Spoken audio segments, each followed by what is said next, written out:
The following program is sponsored by Tropical Acres Steakhouse. Hold the Mayo. It's time for Mike Mayo's Lunchbox. Find out what's being served with Mike, Defo and Lubie, the only show that covers food, sports, and the proper maintenance of your car. And now, a man who had the distinction of having an entire health clinic named in his honor, Mike Mayo. I want the flim sauce with the awesome fave, with shafafa on the side. Hey, good afternoon, everybody, and welcome to another edition of Mike Mayo's Lunchbox. I cannot look at myself with this mustache and not just crack up. It is so ridiculous. But meanwhile, off in the corner, this is a rare home show, and it's a real treat because it will allow us to kind of go off-brand and off-topic and maybe be a little controversial. That, you know, sometimes when we go to restaurants, we like to be good guests and not rile up our hosts. But Jeff Defo DeForest, what the heck is going on? Is this a Pat Riley look in honor of a potential three-peat? And what is happening? Disaster. Although I really thought about this. I haven't seen the mustache. And your face looks a lot thinner. So that's a plus. I think the Big O has really helped out. Otherwise, you would look like Jackie Gleason here. But why don't you? I'm surprised that Jim Sarney didn't suggest, why don't you go Raleigh fingers on this thing? That would really be unique. I didn't have the handlebar touches. I could have gone like full Fu Manchu or leave the soul patch. But, you know, yesterday when I just started chopping clean away. shave is good. I like the clean shave. But the mustache, I mean, if you want fingers, I think you would really have something unique on this, no? Well, what I like to do now is, you know, people are giving me the business and saying it's a porn stash. And, you know, I just like, you know, arching my eyebrow and say, my name is Frito Bendito, and I have a burrito from Taco Bell today to review on the show. But I got to say, I really got a charge out of your pictures from the West Coast. If that wasn't an inspiration, I mean, the food notwithstanding, which the foodies out here on Let's Eat South Florida, of course, they had to dig a lot of that. But, well, from a scenic standpoint, is there anything like the Northwest there on the map on the United States of what do we call in the United States now? I'm not even sure. It's still the United States. Oh, it is? Okay, good. Okay, thanks. So. I'm surprised it's not called Trump University, but, you know, that was a $25 million loser. But no, those pictures were spectacular. It looked like you ate really well. And you're looking good, Mike Mayo. I'm happy to see that you hit 59, you know, on the path and running. No, we had a fantastic trip. It was a dad-daughter trip. And, you know, now that she's off in college and, you know, she lives with her mom mostly when she's in town. So it's nice to be able to get and spend some time with her. And we bonded, and it was just a great trip. It's something that she had never done before, which is traveling by car up the West Coast, going from San Francisco to Portland. I mean, just unbelievable beauty, just the scenic, the word of the trip was topography. I mean, unlike Florida, which is just flat, and yeah, we got some palm trees and some nice waterways and all that stuff, but this was just, I mean, you get the beautiful, you know, San Francisco coastal, you know, the bay, and it's just the most picturesque town. And then you go up into, we didn't hit wine country of Sonoma Napa, but we did hit the wine country of Mendocino County, Anderson Valley, and then we went over to the coast, Mendocino, and then up the coast. There's this rugged coastline and just so undeveloped, and it gives you a real sense of, you know, despite what is going on in the world and the division in this country and all the craziness in the Mideast and all these things that have been, you know, happening for centuries, and, you know, nothing seems to get better. But when you get out into these wide open spaces, and it just gives you a sense that there is still undeveloped beauty in this world and unspoiled by politics and people. And, you know, that night that we spent at that lodge where they didn't have TV, but it's okay because, you know, being able to go out on the back porch, touch up a joint, and just look at the night sky and just see, just, you know, the stars and the vastness of the universe, and it just was very reinvigorating. And as you mentioned, it was just a real treat, and I feel great. And I'm glad that you think my face looks thinner because the scale says I gained 5 pounds. So, No, really? How is that possible? Well, you were eating pretty well. I mean, not that you didn't eat a lot of different things, but Now, let me ask you a question. How Yeah. much sourdough bread did you consume out there?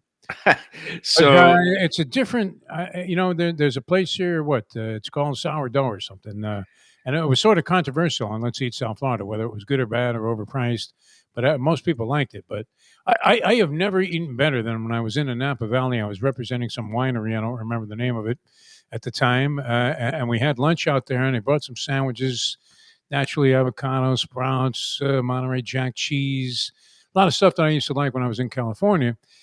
But the difference in the taste of the sourdough bread on the West Coast versus anything you can get anywhere else, it's almost like people talk about bagels and pizza here in South Florida. Really a remarkable difference. it is exactly correct what you notice. It seems better out there, and I don't know if it's It because is the better. That's yeah, the thing. It's yeah, not seems. It is better. it is better, Yeah. and I cannot tell you why.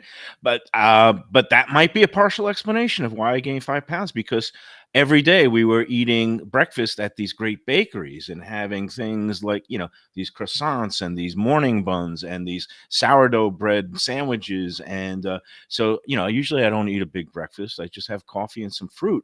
There I was eating these baked goods every day, and then one of our things that is a tradition for us on the vacation is we eat ice cream every day on vacation. It doesn't matter. It could be before dinner. It could be the middle of the day. If we find an ice cream shop, we basically hit it. And I guess that's some calories right there. But I feel healthy and my face looks good. No, you look Except, good. You really do, Mike. Man, I'm telling you, we've been doing this how many years? Almost 4 years. yeah. And I mean, the transformation. I was thinking about you on my walk of life that I just got back from, which is why I have the Pat Riley hair look. But I mean, it's a nice transformation. I'm very happy for you, my friend. Well, no, and it's good. I'm feeling good. I took a good walk of life with my daughter this morning. It's a little bit hot out there. We started about 9 o'clock, and we Oh my worked God, up. I started at 11 something, and Oh, brutal. You can't you're go gonna. after. I'm still schwitzing here. I don't know. Can you see it? I got a fluff sweater. It You seems can't like after. I will literally I walk. need a squeegee just to get the sweat off my forehead here. I run to walk Wolf right after we do the morning show because from 9 to 9:30, as bad as it is, for some reason you can feel it from 9:30 to 10. There's like a switch, like 9:30 to 10, and then after 5, there's like this weird switch where it's still hot all day, but the humidity explodes from 10 to like 5, and then for some reason after 5 it like calms down. That first half hour from 9 to 9:30, we're walking along the beach. There's a little bit of a sea breeze. I was like, wow, it doesn't feel too bad. And then we have the shady part, which is like kind of when you walk this stretch that goes from the Dania Pier to the Hollywood Broadwalk, nice and shady. But then when we hit that beach stretch again, yeah, like you said, it was just this wall of humidity, just like whoosh. And it's like, but you'd be proud because I actually ran the last like 440. Whoa. Lubie, back up the tape. Did I hear RAN, ran? Yeah, You ran? I don't know what's gotten into me, but it was so like easy because it was flat. And we did this mountain hike on Monday, right before we got back on the red It's eye. like 5 miles in the hills. You got to be crazy. We did a climb. It was in the Mount Hood forest area. Mount Hood is about 11,000 feet. We weren't on that mountain, but there's these other little hills and mountains surrounding Mount Hood. But basically we started at an elevation of 5,000 feet, and we ended up at like almost 5,700 feet at this lake. It's called Mirror Lake, and you get a beautiful view of Mount Hood in the background, and a nice little mountain lake springs. There's some other waterfall, but it was just a glorious hike. And going up that hill, it's a workout. And then today at the end of the thing, I was like, well, this was too easy. It's just flat. So I just broke into a sprint, which is wait. Define sprint, Lubie. well, okay. I broke into a light jog. We're talking Bullet Bob Hayes. What are we talking about? Well, here's the thing. I started going, and then I had a lead About this on from a year ago, Lubie. Think about the imagery. He first You said ran, sprinting. and he said, The only thing you sprinted to was a buffet back in the day. What are you talking about? I'm not judging because I don't sprint either, but I just So- like the idea of him sprinting on the beach. Sprinting. Well, it was the last couple of 100 yards, and my daughter was trying to catch up to me. I had a lead on her, What? and then she started trying He's, to catch up to me. 19. What are you talking about? And then my competitive Just nature shit. kicked in, and I started going full on cheetah, just Still like trying to beat your gazelle. kid? That's not good. Yeah, Stop trying to beat your kid. The minute you stop trying to beat your kid, you're in good shape. even she was shocked because I held on. Wow, That's crazy. that's So amazing. anyway, Oh, that so was when you moved to the West Coast, that's the question. Oh, you're around here. Pete Davidson did his job, and Pete the Rat. Yeah, so I love the West Coast. If I could afford property there, I That's would, but it's ridiculous. Yeah, yeah. What crazy about expensive. Oregon now? Is that expensive? Your buddy lives out there. He's in the Portland It seems area. like if you were in Portland, Oregon, if you were Steve Prefontaine, you might be able to get a free place. You're Mike Mayo. I don't know about that. You're not well known out there. Would you consider? See, I mean, it's rough because you caught obviously good weather, but it rains there like 300 days a year. June is a What did you beautiful think? month. Yeah, no, it gets a little gray and I guess somewhat depressing in the winter months sometimes. But Portland is actually really beautiful, especially this time of year. And Portland itself is, I guess, it's gotten in the realm of like San Francisco, not quite as high in terms of the Oh, housing, expensive. but Oh, really? it's expensive. But when you get in the outer areas and some of the smaller city, towns that are along the coast, coastal property is always a little bit more expensive. And then there's this Hood You River. noticed that. Good. Yeah, I did notice that. But no, it's gorgeous out there. Anyway, it was invigorating, and it's a one. Somebody said, and it actually is true, is that a key to a good life is always having something to look forward to, That's what my and wife. that's I like that. and it's whether it's a trip or a concert coming up or some sort of event or a reunion. But like, so this was great because I was looking forward to it a long time. We had a fantastic time. It rejuvenated me. I've got Do you well, want to give like any kind of indication of what it cost you, or Oh God, I is can't. that off limits? we haven't Discussion, tallied we haven't tallied that up yet. Thank But God you got the 200,000 subscribers here in Let's Eat South Florida, Mayo Man. yeah, no, it's Yeah. but the nice part also is I kind of spread the pain because like I booked the air flights back in April, so I paid for the airline tickets and I got a nice discount on one of them for signing up for a new credit card. So basically one of the flights on Delta, the one going back from Portland back here to South Florida, was essentially free because I got a Oh, yeah, $500 credit for getting Nice. one of these new credit cards. What And what I about the one-way car rental? How does that set you back? that didn't work out too bad because Oh, yeah? Oh, I was nice. able to return the car early, a day early because my friend Eric chauffeured us around the last day when we went up to the mountain. So I mean, the car that ended up being it was like $660. So it was a little over For how long? For like a week? about 7 days. Yeah, so it was a little under 100. And wines, you were tasting some wines, and Yeah, I know you're a big advocate now of Washington, that hurt me a little bit. Yes. And some of these resorts Oregon. again. I mean, are there wines coming out of Oregon? Oh yeah. So we did 2 wine stops, and don't tell anybody. My daughter does have a fake ID that's really good, and she just got back from Europe. And I explained to her today the whole notion of I guess ethics. I want to come back as a Mayo offspring. What do you think, Lubie? Never mind this little Lubie that's in the oven right now. I want to be Mayo's freaking Situational ethics, we called it, is that like she just got back, she was last month in Barcelona with her mom. And Barcelona, in Europe, the drinking age there is no drinking age. It's like 16, 18. 12 is Kids are drinking wine at dinner with their parents. And again, they're not binge drinking. They're not drinking to get Yeah, drunk. it's not as prevalent as Americans think. They just don't stress about it. Like if someone's bordering 17, 18 years old and they have a drink, it's not the end of the world. But no, you're not seeing 7-year-olds drinking wine out in the streets of Spain. I was just there. Right. That's But not at dinner, it's like if somebody has a Yes, glass of if wine. strangers have wine, it's okay. Yes. So in the same vein, my daughter, she's goes to FSU. She has a ID that I didn't ask where she They got don't it. do But any drinking there, do they, Lubie? no, FSU? never. But we made 2 stops at these wineries. One was in the Anderson Valley, Mendocino County, California. It's a place called the Roederer Estate, affiliated with the Roederer Champagne House in France, and they make really good sparkling wines in the Champagne method in Northern California, and their product is really good. And we just did one of the tasting flights there. It's on this scenic hill overlooking the mountain. It was just gorgeous. And we get a little cheese plate and we sip on some wine. And so if I said, okay, yeah, you're not technically allowed to drink, but you have a fake ID. You're with your father. You're not driving. You're not getting drunk. We're just kind of experiencing wine culture. So in my mind, maybe this makes me a terrible parent, but I just think, No, no, she's old enough to be able to handle a yeah, glass of wine. yeah, You know, she's almost the 20. drinking age needs to be. I mean, not that you want to encourage teenage people to be drinking, but at 19, going to college, you're having a glass of wine. There's nothing wrong with that, is there? I mean, come on.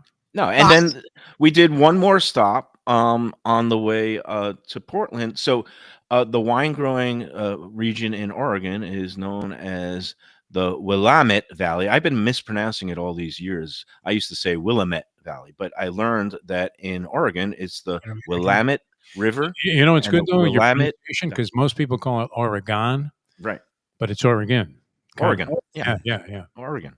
And Oregon. but the Willamette Valley, and we stopped off at a vineyard there called the Stoller Family Vineyards, and it was on a Saturday, and it was a whole, they have these tasting flights.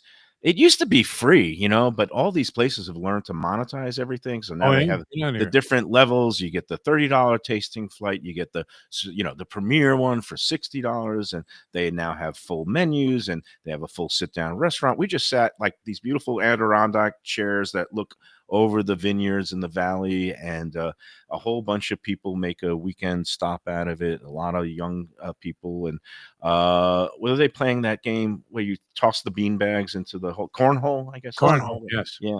You ever And that's televised? There's always some little fat kid that's great at it too. yeah. Every bag in. And have you played that? I've done it a few times. I'm pretty good at aim and shooting and whatever. Pretty accurate with things like that. Never do I ever get anywhere near the hole in cornhole. I mean, you don't even hit the board, right, Lubie? I don't know if you've done this. I'm sure you have, but that game. I mean, if you've mastered that game, there's something wrong with your life. It really is. I mean, It means you're too a much time like alone or whatever. I'm not sure. Usually it means you're a West Coast slacker. I like at least I like cornhole better than, remember hacky sack when everybody was Yeah, like, hacky sack was a waste of time, man. yeah, Let me ask you a question. frisbee though, golf. of the vineyard tours that you've done, Yes. and I've done a few. I've spent some time in the Napa Valley there. Gone, like I said, I represented a couple of vineyards, different times in my life. Traveled there just for fun. What was your favorite stop on a vineyard tour ever? Ever? Any place? I mean, whether it was Napa, Sonoma, or any other place, Washington. Now this Oregon trip. What really stood out when you visited a vineyard? I'm gonna say, like, all right, first of all, my first time is always a memorable time, but it was I was a young sports writer, and I think I was visiting friends, and it was like 1989. I was 23 years old, and I had some trip out in San Francisco. I don't know if it was the Dolphins playing the Niners or something, but I took a side trip. I had some friends at that point living in the Bay Area, and we took a day trip up to it was Napa Valley, and it was a place called Sequoia Grove, and a place that is still there, since been acquired by one of these major brands, wineries from I think the Europeans, whatever. But at that point, it was a independent, like family run vineyard, and at that point, before everything was monetized, you could go in and just like take sips and samples of all the different wines. And because back then it was just all about trying to get you to buy a couple of bottles or a case to, bring with you. Usually, you were bombed by the second vineyard. Oh yeah, because everything was free back then. Now they've made it a little bit All more right, cost prohibitive. Yeah. So that Sequoia Grove, I remember that was very memorable. And number two, I once did a tour through France on my honeymoon. Oh, France. The marriage didn't work out, but the trip, the honeymoon, was Well, it worked out. fantastic. I mean, look, you're talking about a trip with your Yeah. daughter, so it worked out. Oh yeah. So, but in the Rhone Valley region of France, which is kind of halfway when you get from the Burgundy region, which is very much lighter and earthier wines, down in the Rhone Valley, it gets a little bit warmer, a little bit more fruit forward and luscious wines. And the Chateauneuf de Pape is one of my favorite wines. I used to And serve a lot of that back in the yeah, days when I was a waiter. it's fine stuff. And there was a vineyard called Chateau Lanuth, and they produce a really good Chateauneuf de Pape, and along with a couple of other like Syrah varietals. But I remember touring that property, and again, that there they weren't charging anything for flights. We ended up buying like a we couldn't buy a full case and ship it back. We bought like 4 bottles and drank it along the way as we went through France and Italy. But it was just just a beautiful place and beautiful vineyard. I love going around to vineyards all over the world. I've been fortunate enough when I was at the Olympics in Sydney in Australia. I was able to take a side trip after the games and went to some of the wine country in Australia. And I've been into France and Any Greg Italy. Norman wine?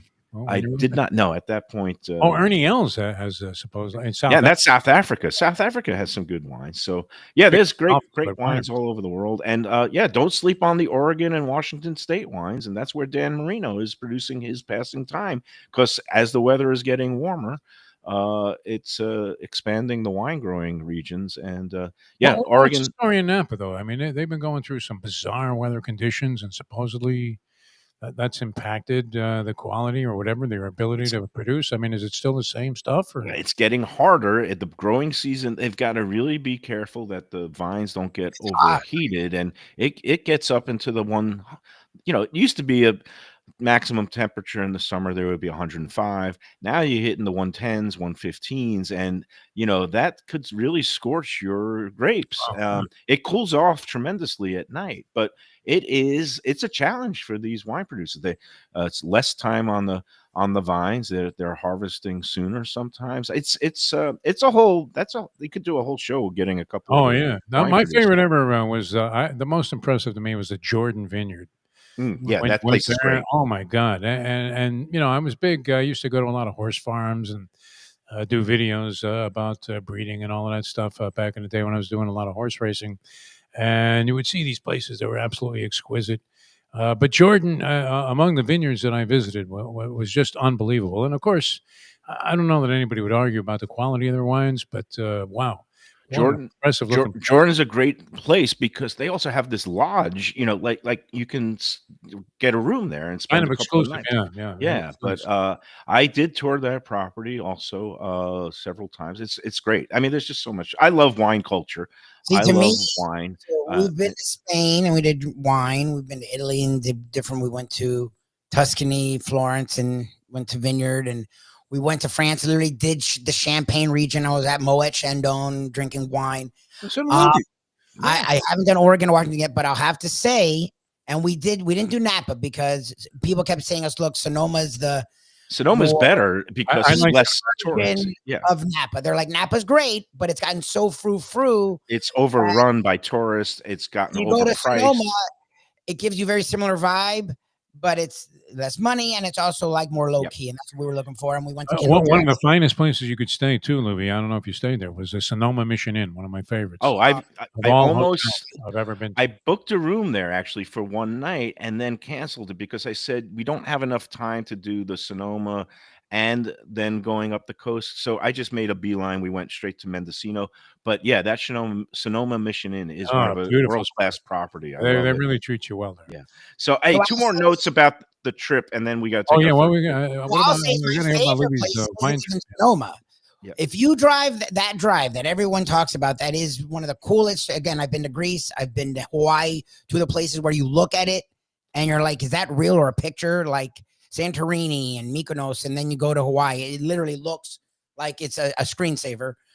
When you're driving that drive, when you get down to Paso Robles, now I got my rally fingers there. Carmel by the Sea. That's good. What's cool about those places, while I'm looking at the ridiculous rat mustache, like they literally will be roads where it's just vineyards, and you pull in, and it's either free still. This was 2019, so I don't know what's happened, but 2019, they were either free or they would be like, look, here's a coupon. My buddy works at this one. It's $5 off a $5 thing. So you're literally, I remember getting it for free somewhere, and I was like, babe, I can't drink anymore. I'm like, what I don't like about this new age of monetization, and this is what America is late stage capitalism. Everyone wants to make a buck in any way they can. Is that it's okay if you're going to charge me for the tasting and I got to pay the $30. I guess I'm okay with that because you want to you want to kind of weed out the schnorrers, the people who were just going to come and drink and never buy a bottle. But in my case, at both vineyards that we stopped in, I then made purchases of good bottles of wine. And the first case I just bought was 2 bottles. One of them was like a nice vintage one of their sparkling wines of a rosé that was an $85 bottle of wine, and then bought another thing. You know, it's like $120 purchase overall. Like, you should refund part of the tasting fee if you buy a bottle of wine. Yeah. That's my See, opinion. What I appreciated, and it's something Did we you found. tip Mayo while you were Of at it? course, I mean, 20%. Yeah, that's What I appreciated was the wine culture is cool. So often, like people like me, I don't know about Defo, but I am so like intimidated by this stuff. Like, it's new to me. I'm open. I want to learn. But when they start getting into a lot of the stuff and doing the smelling, it like just turns me off. But the swirling, I mean, and the wine culture in California, wherever we were, Paso Robles, Carmel by the Sea, when we were in Sonoma, it was very different. It was like less intense, more. They weren't snooty. Enjoy yourself. We want you to have a good time, and it was very extensive, but it was fun. Like, it was the first time in my life that I really got to enjoy like learning and not feeling like I was the idiot. You didn't feel like it was frou-frou, and they want you to be comfortable. And the second winery that we stopped in the Willamette Valley, also bought a really nice reserve Pinot from 2017. It was like a $70 bottle, and bought another one of these rosés, good sipping wine for the summer. You know, spent $100 there.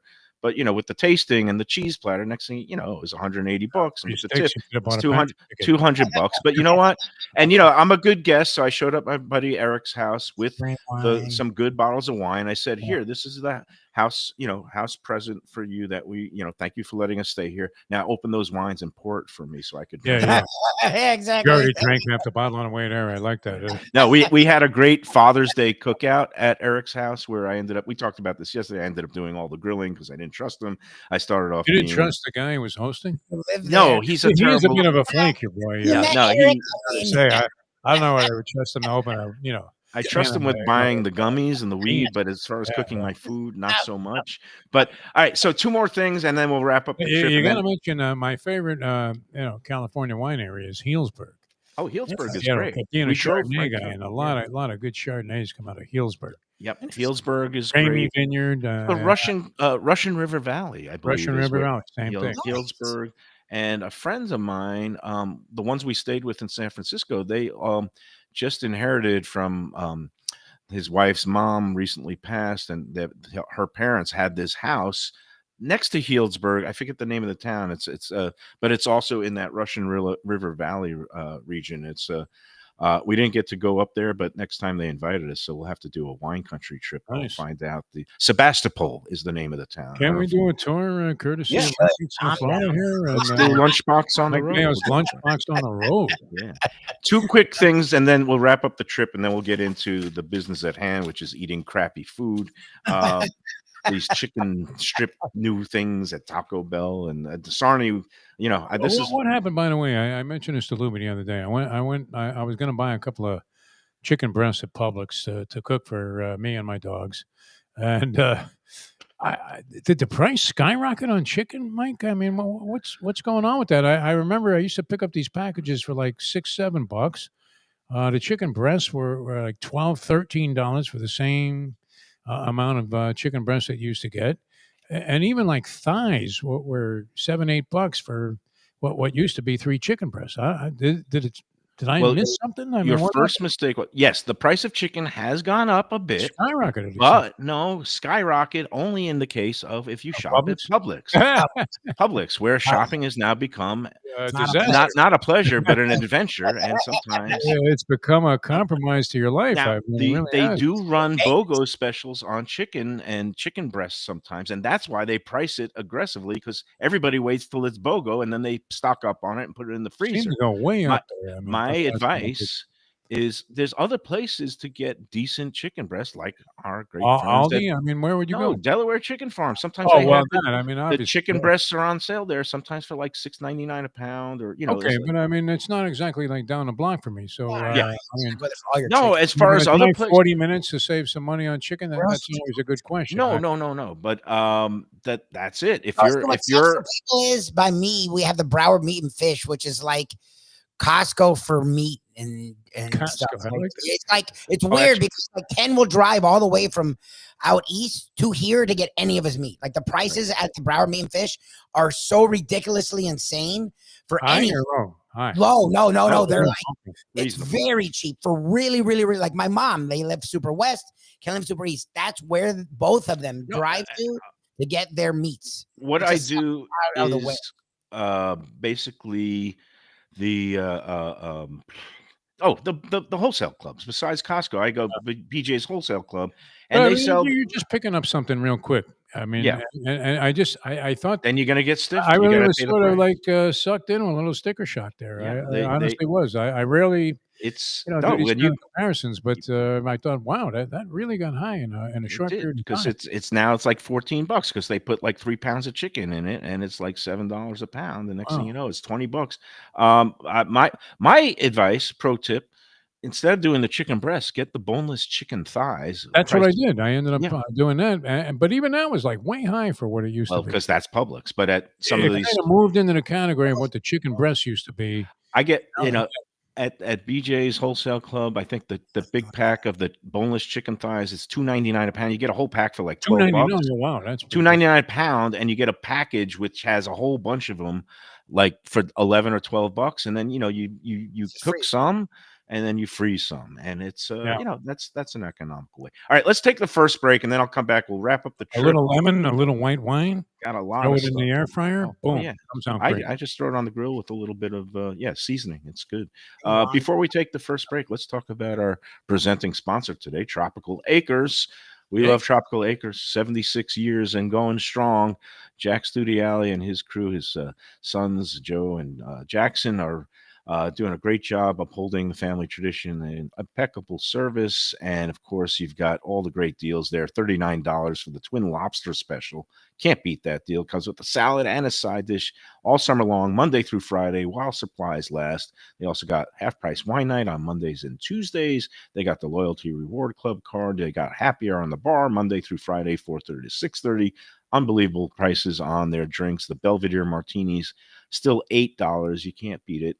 I love Tropical Acres. It's great for celebrations or any occasion. Go on in there. And now that Father's Day has passed, they are not going to be open any other Sunday this year. It's Oh, wow. it's a Monday through Saturday. They give their employees Sunday off, which is another thing that is kind of the old school traditions that they like to uphold there. If you want a reservation, you got to give them a call because it's old school, and you actually talk to a human being on the phone and tell them how many people at what time, and they will accommodate you at 954-989-2500. We love Tropical Acres. Tell them the Lunchbox sent you. All right, let's take our first break, and then we'll come back and we'll eat some of these not exactly appetizing looking chicken things. This is courtesy of producer emeritus Jim Sarney, who said that all these new crispy You went chicken to Taco Bell, Sony? Yes. Yeah, I don't know, but I went to Taco Bell, and it's been Taco sitting Bell? here. It looks like it came from This the one looks a lot better than this just complete garbage chicken Popeyes. wrap at Popeyes. I was really Wow. shocked. I took a bite out of it when I wanted to taste it while it was hot, and it's just No it's good? just a big, like, I'm shocked because Popeyes usually does a good job with their chicken sandwiches. This is like this Oh, just that looks like crumbled dreck. cheese. How It's they not. do it? You don't have lettuce, cheese, not a I dressing. actually was forced by a friend. I was picking up some food for a friend of mine who was in a hospital. He's not, fully mobile yet, and I was cashing the ticket for him. And he wanted. He was. I don't know how many times you've been tempted by an ad on TV, but he wanted to try the Asiago chicken sandwich Okay. at Wendy's. Mm. So it was on my way back from the casino where I was cashing his ticket. I said, sure, I'll stop in there for you. But I didn't get a review on this yet. I don't know if you've tried that, but that's like a new thing that's out there. So I don't know if it's on your test list here, but I did I don't not. know. I did not stop at the Wendy's because that sandwich, I think the Asiago chicken might be a new variety. They've had chicken sandwiches for a while, but all right, let's. I was surprised. I had sticker shock there, even though it was his money. Yeah. No, fast food is no longer. Wow, I mean, what happened? get- It was like you 20 get bucks for two That's things. cheap. You end up getting like some of these meal deals, and it's like $13, and I'd rather just go to Shenanigans and get a chicken I sandwich. there couldn't for- tell you when was the last time I was at the Wendy's drive-through at this particular place. It's on a route that I frequently travel. I'm not even remotely tempted to drive in there. And I was shocked. I mean, he got like two things. It was 27, 20. No, it's 25 crazy. Look, it's been inflation since COVID. Things have happened. You know what the sad part is? We don't get to blame Biden anymore. And for some reason, we're not allowed to blame Trump. All the Trump people say, "Oh no, It's you not really, can't, you I mean, can't talk about inflation and hold Trump accountable for anything that's now happening in the world. Everything is Biden's fault." So there you have it. but it is weird. I mean, you go to the store. I was in the store the other day. I bought 5 items, $40. Yep. Yep. I mean, Yep. for I'd nothing, rather buy 2 bottles of wine cheese, for 100. a piece of, it was ridiculous. I tell you what, legalize completely recreational weed in both California and Oregon. Oregon, unbelievable. There's a dispensary on every block, and they sell loose joints for like $2 or $4 for the full That used to be gram. the case in Coconut Grove. Did you ever go to that drive-through? I mean, I don't mean to characterize this. It's not meant to be racist in any way, but there were like two literally big mamas that were rolling joints, and you drove up to the window. My friend turned me on to this. Drove up to the window. You'd say, "I need 2," and then you pull up, and it would be like $4, and they had like a delivery window there, right in Yeah, Coconut but Grove. that was like the skunk That weed was in the sprayed 80s. with the finest in Yeah. strychnine, and this stuff now is all regulated. It's like, it tells you the exact percentage of THC, and it's like good shit, man. And it's like, you get a package of gummies, like 10 gummies, 100 milligrams, and a loose joint for $20. I mean, that's better than going to Publix for chicken, my friend. Yeah, or thighs for that matter. All right, let's take this first break. We're going to be doing overtime today. We'll come back with more on the lunchbox after these words. When people come to me and say, "Mike, where should I go out to eat? I got guests coming from out of town. Where should we go?" Cafe Seville. That's the answer. 2768 East Oakland Park Boulevard. It's a Fort Lauderdale perennial, serving the finest in Spanish and continental cuisine in a cozy, friendly, comfortable setting.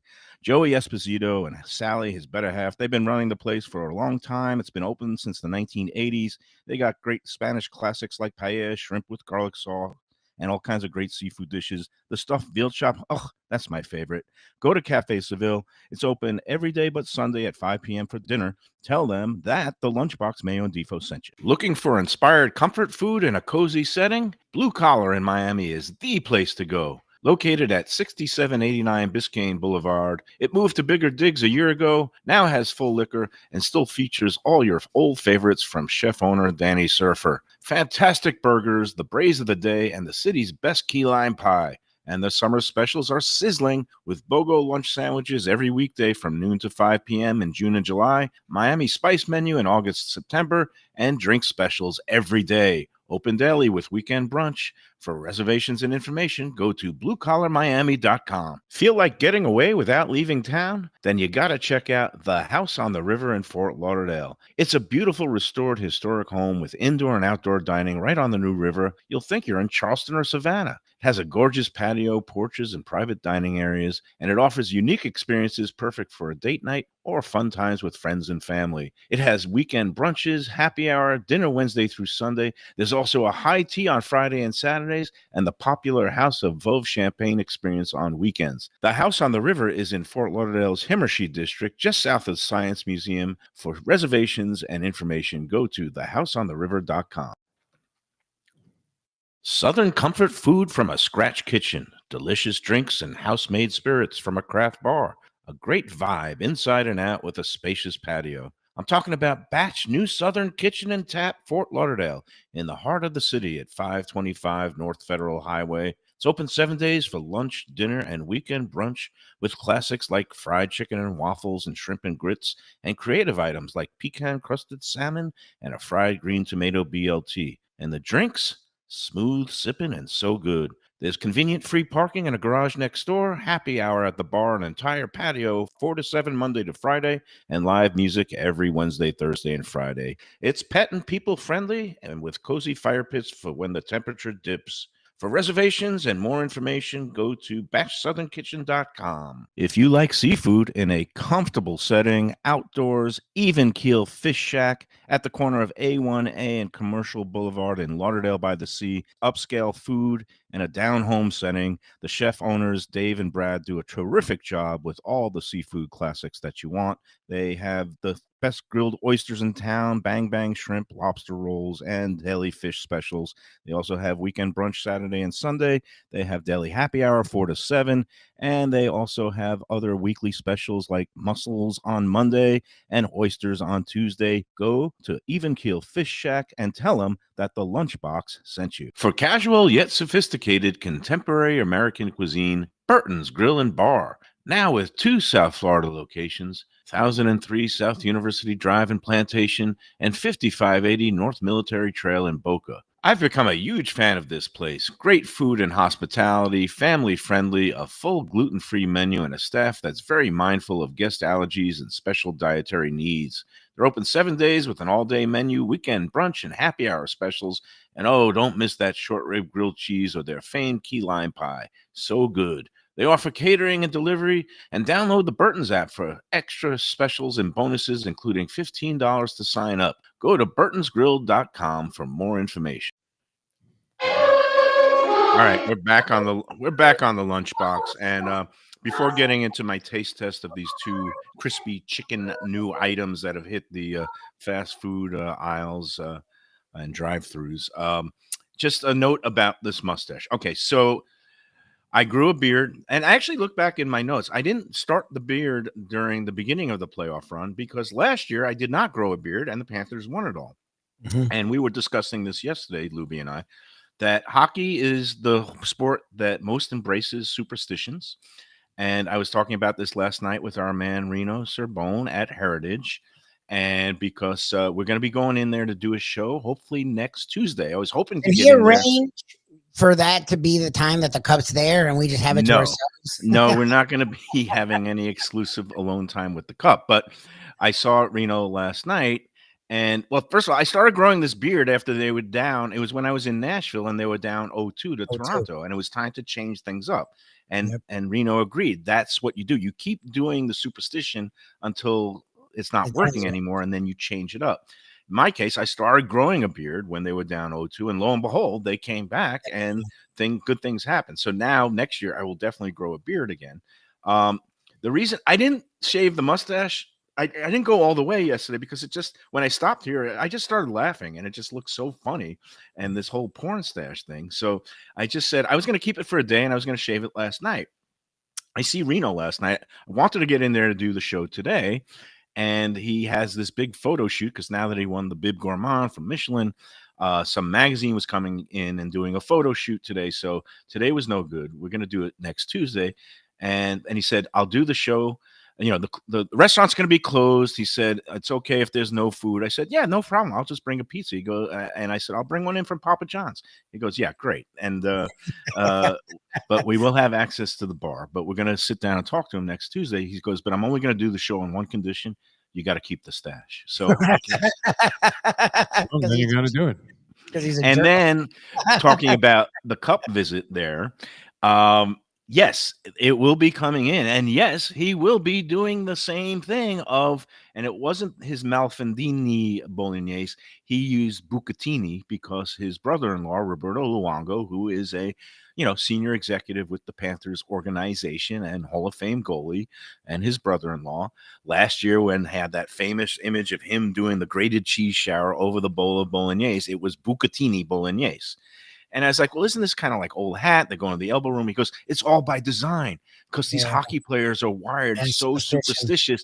So, of course, they were going to, after winning 2 and they want to win 3, they're going straight to the elbow room. They're doing the same thing they did last year. And that means they're going to go to Heritage. Roberto is going to come in there with his clan, and Reno is going to make the same bucatini Bolognese. He's going to make a couple other dishes to put in the cup too, but he's got to keep the same thing going. So it just shows you how strong the whole they're insane superstition thing is. And he's got a couple of other ones. He was at the game Tuesday night because it was a day off for Heritage, and he was there, and he said he was there in the locker room till about 4:30 in the morning with the guys. Wow. And he really said that what we've seen is all legit. I mean, this is a very special group of guys, and what a run. It was just so much fun to watch. So it's too bad not much of America watched, and the ratings, And Yeah, again, this is a function of having a Canadian team that plays from the middle of nowhere, B, having a South Florida team, which is not exactly a bastion of, original six tradition. And C, it moved to TNT this year. ESPN is in a lot of homes. TNT is hard to find, and some cable systems don't even have it, or streaming systems. So the reason why it went from like 3.4 million to 2.4 million, which is a dramatic like 30% drop off, is because when it's on TNT, and this is the deal the NHL made, it's going to cost you some viewership. So it's sad because this was high quality hockey, and this It was team really good until the last two games. I mean, Yeah, it was a great series. So anyway, well, that's just. But we're going to be getting into So it. when is going? It already went to Heritage. No, he was arranging that, but he was keeping it close to the vest. I don't even know.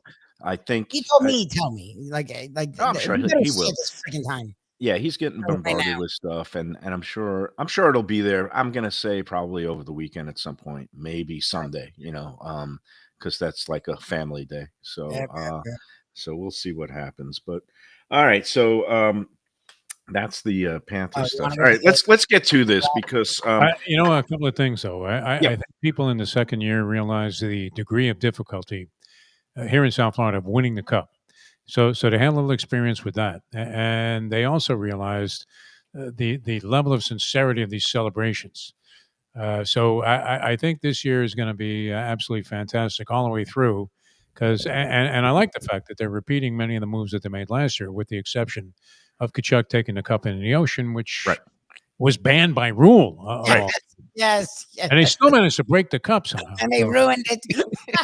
They ruined it anyway. I mean, if they let it go in the ocean, it would have kind of softened up the edges. It wouldn't have dented so easily. Oh, with all these shark bite incidents that are taking place, there's like one shark they're tracking all the way up to South Carolina. The last thing you want to do is ride into the ocean there with a shiny object. Yeah, that's true. So maybe it's a good idea they didn't take it in here. But I think that people had a much deeper awareness of how impossible of an accomplishment this is, to do it once and to do it twice. Obviously, incredibly remarkable. All hats off to them. And, what a run and what a deep team. I mean, there's like 7 guys that, contributed in big ways. And that's, it just goes to show you can have 2 superstars, but hockey is really a team sport. It's not like basketball where a big 3 is going to get you a title. In hockey, you need a big 3 in terms of lines. You need depth, and the great late season additions. I don't know. I've been covering sports forever. You covered sports for a long time. I don't know that you've seen late season additions that made so much of a difference as we saw this year with Seth Jones and Brad Marchand. Brad Marchand, and I was looking at a list I was reading on The Athletic today, just how this roster got put together, and the incredible thing is. Yeah, they hit on some high draft choices, but that's been over a decade ago. That was back in the day. Yeah. Basically, they got Barkov and Ekblad and Huberdeau. Yeah, Ekblad and not Huberdeau, but then they also got what's his name? My Pillow, Lundell was like. But Huberdeau was instrumental. Oh yeah, that he was dealt for Kachuk. Yeah, and then the trades that Bill Zito has made. Unbelievable! Like they've signed some free agents, but it was mainly by trades. They got all their key players. They got picked up that guy Forsling on waivers. Yes, they got Forsling on waivers. Yeah. They got I mean, when I was reading through Verhaeghe trade, yep. Great job in the front office. Verhaeghe, like moved to the Finns front office and replaced Lubie's favorite guy, Chris Greer. I wish. I mean, I wish some people were already clamoring for Vinny Viola to buy the Dolphins and install Zito as GM because it couldn't do any worse than Greer. Yeah. So anyway, hats off to everybody there at the Panthers. All right, let's do this. So these new crispy chicken items have hit some of these fast food menus. The first stop I made was at Popeyes. And Popeyes, I love their chicken sandwich, especially the spicy chicken sandwich, but now they're putting it in wrap form. And what a sad looking sight that is. The outside. $3.99, and that's the inside. It's just like nothing. It's just a chicken tender and a tortilla. Yeah, and it was like they slap a little lettuce on and some cheese, like just some of the shredded cheddar that's not even melted. It wasn't even hot. And the Doesn't thing is, look particularly appetizing. and here it is. This is the side view. This is the other one. I got that one was the regular. This is the spicy, and at least this one has a pickle on it. I took a bite. I mean, How's it okay, but taste? it's I just- wanted to try that one. it's crunchy, but it's got a lot of the breading and coating. You don't get much chicken. And it's been sitting here, but even when I first picked it up, it wasn't hot. And so I'd say the Popeye How big wrap. was the line? Remember when the line was around the block for this chicken? Yeah, sandwich? yeah. There was nobody in line. This was even had less people than Arby's. Oh, really? There was 0 people in line at That's the Popeyes now. I mean, how is Arby's thriving? I mean, it seems like they're thriving Right, in spite of the fact that, and it was a professor observation, not mine, but he's right about it. I look at it all the time. There's never more. I mean, the over/under on cars in the drive-through is 1 on a hook, Right. and the under players are cashing all the time.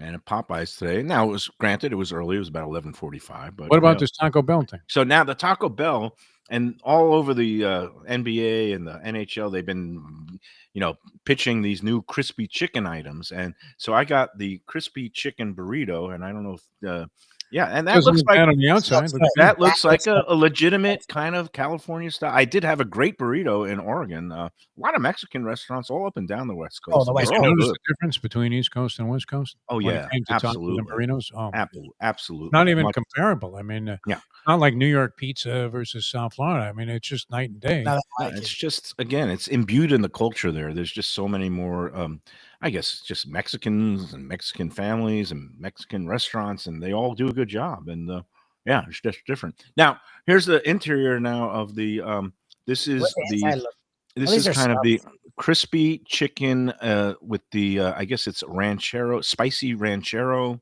I mean, on camera, it version. looks like crap. I mean, it doesn't. Look No, to tell you the truth, so I took a couple of bites, and they got like the crispy chicken is on this side, but at least all the accoutrements they've got, it's different. This is from the Bell. This is from Taco Bell. This is the Taco Bell. They've Onions got diced tomatoes. They've got the shredded cheese, also unmelted, but they've got like multicolored like shredded cabbage, purple cabbage, and the bites that I took during the break. It's actually good. Yeah, at least it's flavor. It actually has a lot of different things going on. Yeah. And in terms of straight up comparison, Taco Bell's new crispy chicken burrito totally kills the Popeyes crispy chicken wrap. So this round goes to Taco Bell, and I love to rag on Taco Bell, call it Taco Smell. Yeah. Taco Bell is, gets a bad, literally bad what it rap, is. no pun intended. Mhm. Because they have some good things. I mean, is it the greatest? No. Is it authentic? No. But when you're stoned out of your mind and having to kind of counterbalance a couple of drinks at 2 a.m. and you're driving home, it's not terrible at all. What I'll actually give them credit for, and I know we need to take another break, is as fast food goes, it's funny. People always thought they were the worst for you, fattening wise, calorie wise. They actually, if you look at calories, they actually have a lot of items that aren't bad calorie wise. Like with Shirley being pregnant, we try to watch what she eats, and we try not to have too much fast food. But they have their tacos that are just regular tacos are actually like I think they're at 500 or less calories, which is actually pretty solid for a fast food item, and it's rare to find that in a fast food item. Right.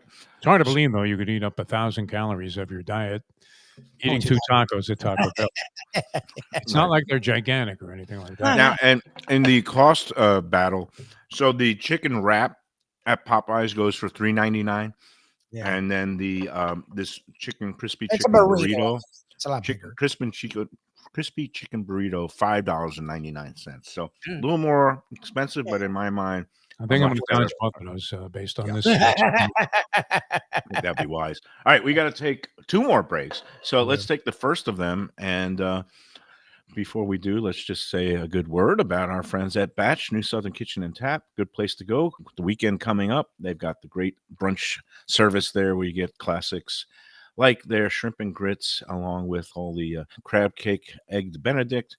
And don't miss their biscuits. And they have the enhanced biscuits with the biscuits and gravy on the brunch menu, and also the cinnamon rolls on the brunch menu. They're also open for lunch and dinner. There's 3 locations: Fort Lauderdale, 525 North Federal Highway, with the free parking in the garage right next door, along with West Del Rey and the Del Rey Marketplace, and downtown West Palm Beach, where we just visited and had a great time. That's right on Clematis Street. Batch, tell them the Lunchbox sent you. All right, let's take our second break, and then we'll come back and do a little overtime. Might even be double overtime today. We'll see if Brad Marchand can come in and stuff a goal in the net at some point, but we'll do it. We'll be back after these words. The finest quality, warm hospitality, and world-class creativity. Those are the ingredients that make Daniel's, a Florida steakhouse, a special place. Come experience the restaurant that's Michelin Guide recommended and totally Mike Mayo's Lunchbox approved, with an impressive collection of steaks, seafood, and more, like their foie gras creme brulee. Daniel's is located at 620 South Federal Highway in Fort Lauderdale, just south of the New River Tunnel, open Tuesday through Sunday for dinner. For reservations and information, go to danielssteak.com. Fresh local fish, a sophisticated setting. I'm talking about Corvina Seafood Grill. It's at 110 Plaza Real South in Boca Raton, just south of Palmetto Park Road. It's the place to go for the freshest and local seafood and fish, some of it with a Peruvian twist like their great ceviches. It's open 7 days for dinner. They also have happy hour 7 days a week. You don't want to miss it. It's a great place. CorvinaBocaRaton.com for more information and reservations. Tell them the Lunchbox sent you. A tradition for South Florida sports fans for more than 30 years. Shenanigans. It's at 1300 South Federal Highway in Dania Beach, the place to go for all your favorite teams and events and food that's not your ordinary sports bar fare. Award-winning wings, burgers, fresh fish, and more, TV screens galore, and all-day happy hour specials. The kitchen and bar are open into the wee hours, perfect for late-night bites, and very close to the airport. For playoff action, football season, and a good time anytime, Shenanigans. Hey Lunchbox fans, is it time to sell your business? You've poured your heart and soul into your restaurant or business, and you want to see continue the legacy you have built. Transworld can help. Call me, Andy Cagnetta, at Transworld Business Advisors right now and see if it's time for you to retire and relax. Iconic brands like the Mai Kai, Mulligans, Carlos and Pepe's, Mangoes, and many more turn to Transworld to help sell. Contact Transworld on Facebook or call 954-772-1122 or visit tworld.com. Again, that's 954-772-1122 or tworld.com. When I'm looking for some wicked good food for a wicked good lunch, there's only one place to go. That's Wicked Cheesesteaks in Fort Lauderdale. It's at 4824 North Federal Highway, just south of Commercial Boulevard and across from Holy Cross Hospital. My friend Brian there, he will hook you up with some really tasty treats. They've got cheesesteaks, just like the best you can find in Philly, along with lobster rolls, because that's where he's from, Maine originally. And they have wings and pizza and everything you want to have a really good time. Wicked Cheesesteaks. They're open every day but Tuesday. Check them out online, wickedcheesesteaks.com. Tell them the Lunchbox sent you. Guess who's back and better than ever? Juan's. For the best in classic old school Chinese cuisine, a family-run South Florida favorite since 1966. It's at 664 North Federal Highway in Fort Lauderdale, open every day but Tuesday for lunch and dinner. Chef Alex is carrying on the family tradition that started 4 generations ago. It used to be known as Christina Juan's Mandarin House, and you're going to love it as Juan's. They've got all your favorites: wonton soup, spare ribs, egg rolls, dumplings, Peking duck, and more. Combo lunch specials daily and takeout and delivery. For more information, go to their Instagram page at wans.fl. If you're looking for a great place for steaks, seafood, and more, go to Tropical Acres Steakhouse and Butcher Shop. It's at 2500 Griffin Road in Dania, just west of I-95 and the airport. They've been there a long time, since 1949. That means they're doing something right. You'll get old school hospitality from the Studiali family, along with great value, for tremendous service. Of course, you could also go into the bar for happy hour every day, 4 to 6, and they have great value all night long. Also, a butcher shop that's open every day from 10 a.m. to 6 p.m. except Sunday. The dining room is open every day at 4:30 except Sunday. Go to Tropical Acres. Tell them the Lunchbox sent you. All right, we are back on the Lunchbox, and we are officially in overtime. Just want to mention a couple of sponsor notes at this point. First of all, we just saw the spot for Wicked Cheesesteaks. Well, Brian has introduced a new item, and it's apparently a real hit. Love it. Not that. No, I'm sorry. That is a no. At Wicked Cheesesteaks, he's doing these roast beef sandwiches, kind of like that Northeast style you see in the Boston area, and in Brooklyn we had a couple of roast beef, classic roast beef sandwich joints. But he's doing sliced thin, kind of like what we used to see at Top Round, which is no longer with us. A restaurant I like very much, where we did a show. That place But is Brian is now he's brought in a roast beef expert, and he's roasting it and doing these roast beef sandwiches. He's been selling a lot of them. So nice. go check that out. We're going to be in there right before July 4th. We're going to be trying it ourselves. Nice. Also, got to check out the new pasta wheel night at Casa Calabria last night. Frankie was telling us about it when we were at Casa Calabria a couple of weeks ago. But there's a Chef Salvatore. They've got the classic Grana Padano cheese wheel, and he's tossing the fresh. They have house-made fettuccine and rigatoni. They also have some other dry pastas. I'm sorry. So they do it with rigatoni. They do it with the rigatoni. He's doing it with a little bit of a kind of a lighter oil and tomato, like chopped tomatoes and a little bit of white wine in that, where he tosses it in with the cheese. And the other one was kind of with the classic, with the little pasta water, where he scrapes out the cheese with it, and that's with the house-made fettuccine. Very nice, and it's $38 per person per serving if you want it, and I recommend it. It's Lunchbox approved. That was nice. It was a nice treat. Me and Val got in there last night, and thank you to Frankie, because he knew it was my birthday, and he ended up comping me the dinner, so that was nice. Who might have said no? But that's going to be every Wednesday at Casa Calabria. They're open every day except Monday, and right there in the Ocean Manor Resort. It was nice. It was packed. It filled in nicely. People that are staying at the hotel, a couple of locals were in there, and this time of year is great. You can see the ocean.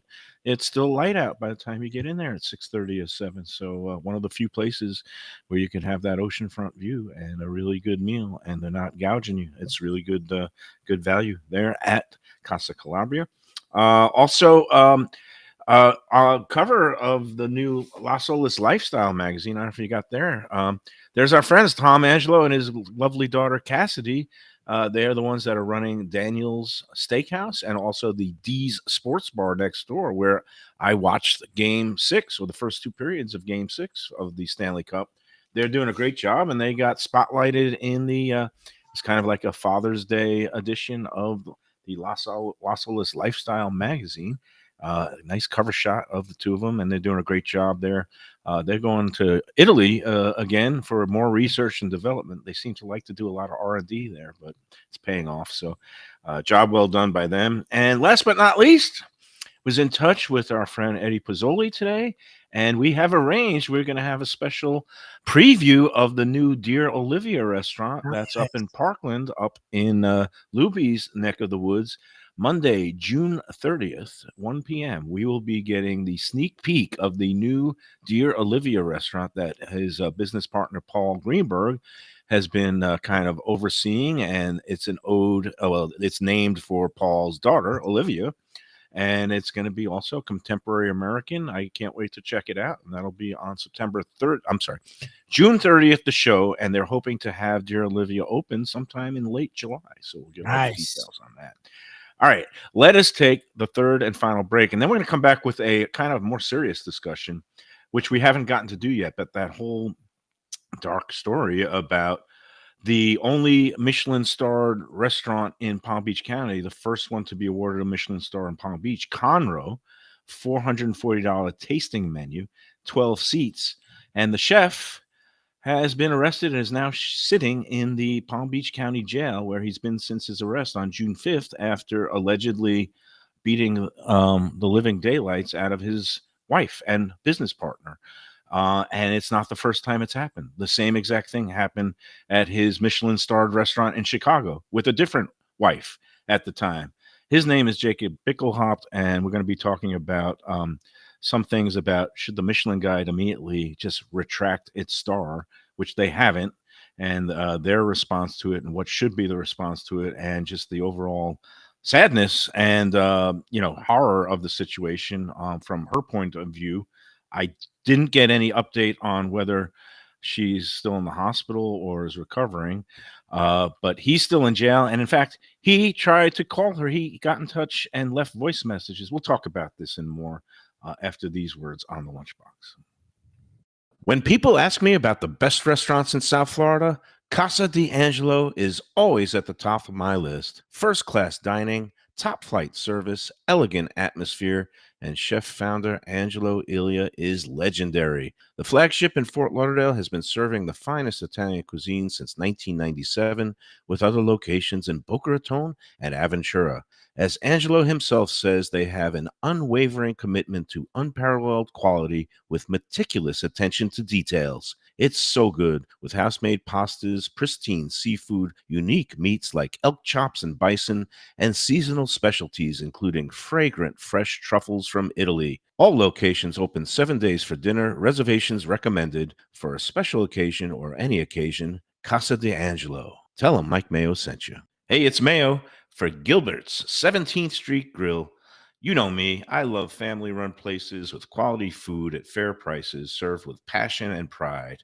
And that's why I love Gilbert's. For more than a decade, Lenore, Beth, and Richie Gilbert have been serving up the best burgers, wings, ribs, salads, and desserts. It's a fast casual spot. Everything prepared fresh to order from an immaculate open kitchen. They're at 1821 Cordova Road in Fort Lauderdale in the Cordova Shops just south of 17th Street. Open every day but Sunday. One of my favorite burgers in South Florida. Big, round, juicy pucks of 100% Angus beef, char grilled to perfection. And don't miss the sweet potato fries on the side. They're legendary. Go to Gilbert's, feast, and be happy. Tell them the Lunchbox sent you. Delicious Mexican food with innovative twists. Margaritas with a medley of tongue-tingling flavors. I'm talking about Taco Craft, Taqueria, and Tequila Bar. The place to go on Taco Tuesday and every day. It's located at 510 North Federal and Highway in Fort Lauderdale, and also in Lauderdale by the Sea at Plantation Walk and Coral Springs. Taco Craft has specials every day, including bottomless drinks for a Sunday brunch, and Taco Tuesdays, including their new birria tacos with bone marrow broth. Oh, it's so good. They've even made a taco lover out of me, and they've got so much more, including fajitas, that open-faced smashed cheeseburger tortilla that's new, and a guacamole sample that's an explosion of flavors. The kitchen is open late. There's delivery and takeout. For more information, go to tacocraft.com. Tell them Mike Mayo the Lunchbox sent you.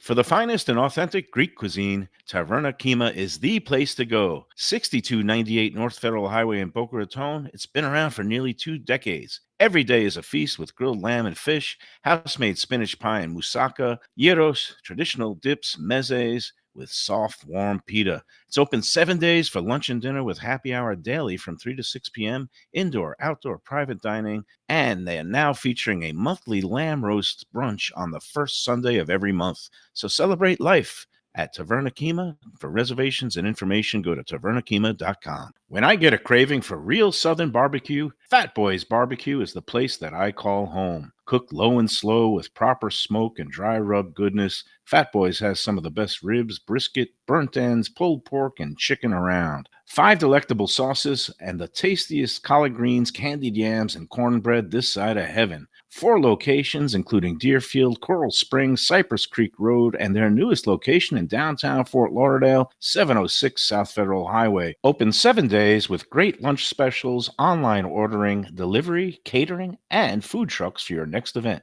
To order, go to fatboysbarbecue.com today. That's Fat Boys with a Z, as in amazing. All right, we're back on the Lunchbox, and yeah, we're in double overtime now, but at least we got all our breaks done, right? Is that right, Lubie? So just briefly about this whole Conroe situation. You know, when they got awarded the only Michelin star in Palm Beach County, it raised some eyebrows. Number one, because there are some other very worthy places in Palm Beach County that I thought might get a star and did not, including our friend Pushkar Marath and his stage, which got a recommended, I believe. And then also Clay Conley, very talented chef that runs Buchan. That also got recommended, but not a star. A lot of people thought Buchan was going to get one. But what did get one was this place called Conroe. and it's a small exclusive. They only have like 12 seats. They're only open 3 days a week. They charge $440 a person for a tasting menu. And if you add wine and tax and tip, it goes to almost $1,000. And I raised my eyebrows back then, not just because of the price and all that stuff, but because the team behind it, or the chef behind it, is Jacob Bickelhaupt, and he ran a very exclusive, very well-regarded restaurant in Chicago that eventually abruptly closed because it turned out on that night he, in a fit of rage for whatever reason, smashed a water bottle or wine bottle over his then wife, and it ended up turning into also a judicial system situation. He ended up pleading guilty to a lesser charge, but the restaurant immediately closed. That wife divorced him. He retooled. He went to Denver. He met another woman and he married her, and they had a little restaurant in Denver, and they decided they were going to come to Palm Beach and open up what turned out to be Conroe. And it was open for 2 years, and it was getting a lot of, positive buzz in the foodie press, and it had beautiful presented dishes. But in my mind, I was like always about skittish about going there because the guy was never fully repentant. He said, his second wife said, "Oh, he's changed. He's a changed person." But he then tried to cast blame on the first wife and said he was a victim of cancel culture and people misunderstood. So he wasn't really like fully, head on about maybe what happened. But a lot of people were willing to forgive him and just go, and they praised his food. Now, I never had any interest in going there because of both the price and his past. And everybody has to make a decision, whether it's political or what people support. The whole ethical dining. There's a whole wing of food reviewers who take all these things and workplace culture into account when they assess a restaurant.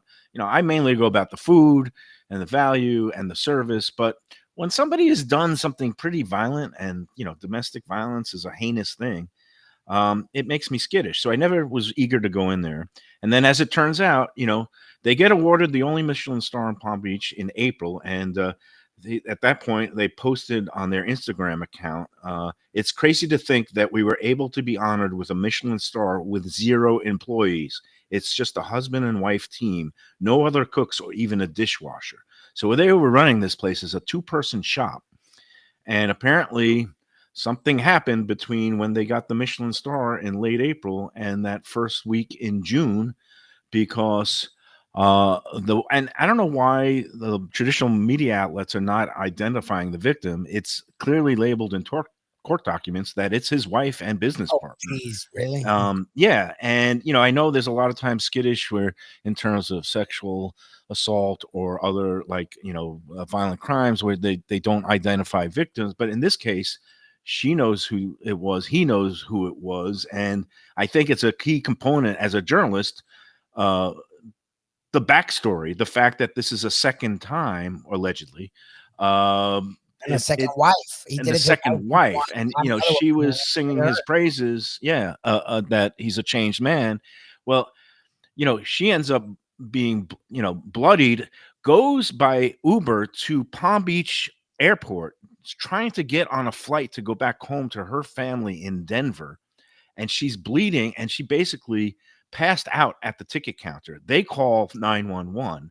They take her to the hospital. At the hospital, they say, "What happened?" She says, "Oh, I was in a car wreck," which is also astounding because she's still covering for him at that point. But it turned out the police, the hospital personnel said the injuries were not consistent with a car wreck. They dug deeper, and they found out that, she basically said that he beat her 2 hours over a course of 2 hours at home, allegedly.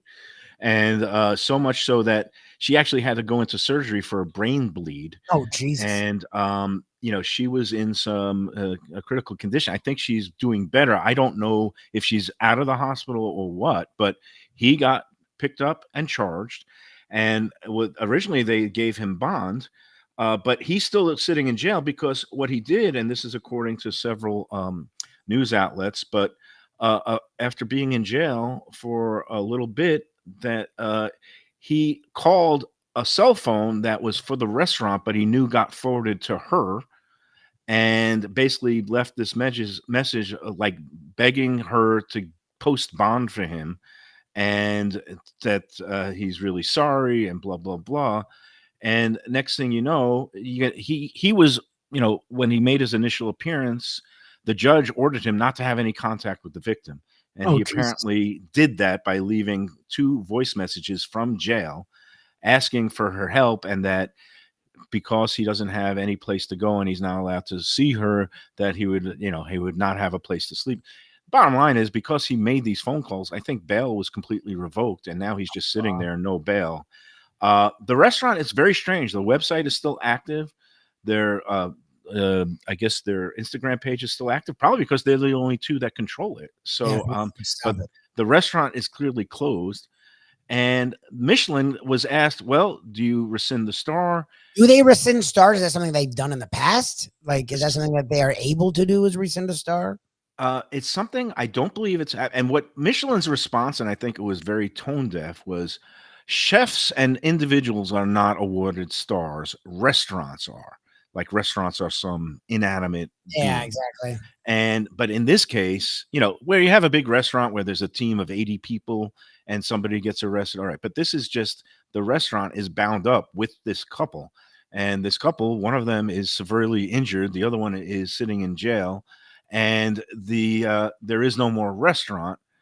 And basically, Michelin's response was, stars are awarded to restaurants; they earn their star, and they're not open. And we always note when a restaurant is closed or has shut down, and we're noting on the guide that the restaurant is currently not open, and we will revisit it for next year's edition. So they don't rescind the star. And in this case, I think that's a huge blunder. I think this is a case where I know he's innocent until proven guilty in a court of law. But when you're talking about something that's like something that is the upper echelon of dining, and this is something where you shouldn't have, beyond a reasonable doubt as your standard, is if something like this happens, you immediately rescind the star and say, you know what, this place, it doesn't exist in terms of a Michelin guide. Meanwhile, it's not open, and all our thoughts and hopes are for the full recovery of the victim. But it's a crazy story, ugly situation, as Andy says. And I don't know what your view on this, Defo, is. It's just, what can you say? It's just incredible, the power. The fact that that she covered for him when she was pummeled and bleeding at an airport counter or in the hospital. 2 separate issues: domestic violence and a Michelin star. I mean, is OJ still in the Hall of Fame? I'm not sure, but Yes, yes. I don't know. They gave him the star based on what they were doing before, and not based on his character. And they overlooked some things in his past. But we had that discussion. The Michelin star. I'm glad Reno got recognition, but it seemed like a whole BS thing to begin with. In all honesty, the fact that you got to pay to have these people in there and in the first place, and it's very expensive, and then they only give out one, and nobody wins in Broward. I'm not impressed with the whole Michelin star system. Yep, that's it. And then I mean, it gathers way more discussion than I think it's worth. And it should. okay, yeah, no, that's a valid thing, because there's so many places I love to take people from out of town that would never be mentioned in a Michelin guide, and they just put out good food, and it's not pretentious, and it's not. Obviously, it seems like they overlooked some things here. Yeah, and I guess that's the issue. Also, is like, does somebody's past? Are you willing to forgive and forget and give them? You should be given. This is a country supposedly about second chances. That may be changing, but yeah, I don't know. I mean, does it matter? It doesn't change the situation between No, the 2 people. at this point, it doesn't. It is shocking that it's somebody who had tried, you thought was putting their life back together, and did leave some, ugly baggage back in the past and in Chicago, that it repeats. And it's just As the maitre d' at the Dharma Grab, I got this slogan from him, and I've used it my whole life. Said every time he said a Ford top of dentist from Encino at the Dharma Grab, and he handed you the ticket, and he just looked at you and said, "Such ugliness," yeah. as you were, being bypassed by a table of superstars from Los Angeles movie scene. Yeah. And you just deal with it. But no, it's very unfortunate. And nobody It- really understands what goes on between two people anyway. So Right. No, but it shouldn't end up with one of them like bleeding and Bloody. having a brain well, I bleed. mean, it's And not yeah. a flattering, No. circumstance. The other shocking part is, after, getting all this praise and, $440 per, $1,000 a person dinners, that the man doesn't even have, two nickels to rub together to post his own bond. And it just goes to show you, like, the restaurant business is a tough business. In his case, seems like he had a tremendous amount of talent in the kitchen and a lot of other issues elsewhere. And it's I don't think you'll be seeing him operating a restaurant or getting any kind of awards or Maybe he'll accolades. be cooking in the commissary. Yeah, that's Big upgrade to prison food. I mean, Yeah. you would have to think. yeah. It's look, all my thoughts are with her. I just hope that she's able to recover and put her life back together, because obviously she put a lot of trust in him. And again, we'll see how it all plays out in the judicial system this time. All right. Tomorrow we're going to be at Gulfstream. And Royal Ascot meet is underway. Day 3 of 5 was in the books today. I've completely not been paying attention. Do you know how long they've been running the Royal Ascot meet when it first began? Can you venture a guess, either one of you, the year? Also, No clue. 1850. Defo, any guess? No idea. 1711. Oh, Jesus. They have been running races at Royal Ascot in front of the monarchs of England since 1711. So that is some That's impressive. impressive history. And we'll be betting a couple of those races tomorrow from Royal presume. Ascot along at Gulfstream. Not sure yet if Neki Mohan is going to join us. She's in Chicago today finishing up some business. I think she's flying back tonight. She was going to let me know, but if not, can we put out a back call to Ken if you have him come in? Or He'll join. Yeah, I'll see him later. I'll He'll let enjoy you know later. But all right. Meanwhile, all right. Thanks for the patience, everybody. I did want to get to a bunch of things that we usually can't discuss when we're out and about. But did have a great. I didn't have a great chicken wrap sandwich, but a great vacation, and it was all good.